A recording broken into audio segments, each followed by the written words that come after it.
Bible sokuramare rinoti Israeli yabuda muIjipita yakananga kupromised land. Faro umwechete akanga ambovaregedza kuti vaende. Bible rinoti unozochinja moyo ndokufunga kuvatera.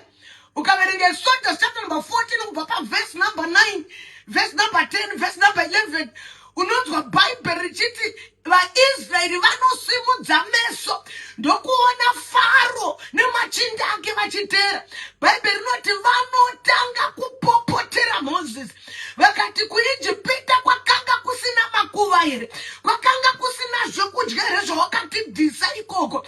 Bible sokuramba rinoti vaIjipita vachiuya vachitera Israel. Vanamamana maisho ndorino tine musoro weshoko wandati pane zvinofanira kusara. Ndinakutenda kwekuti Israel yakatarira Moses. Inoti Moses vhangeri rawakatiparidzira ramwari anoburitsa munhapa iroro takatenda.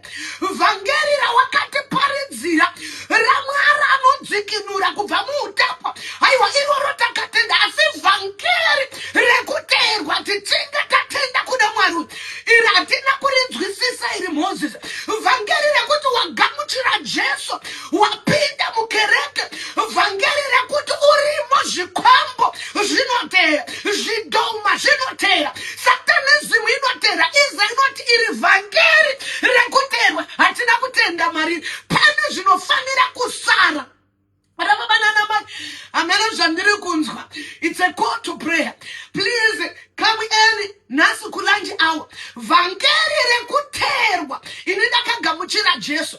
Vangeri rekuterwa muchurch ayawa kataya mahaya inida katenda kuna marano iri vangeri iri Moses irandiri tende. Vanamana my Bible rinoti Jehovah ndokurieta towards the enemy. Akanga atera wana Israel autereke.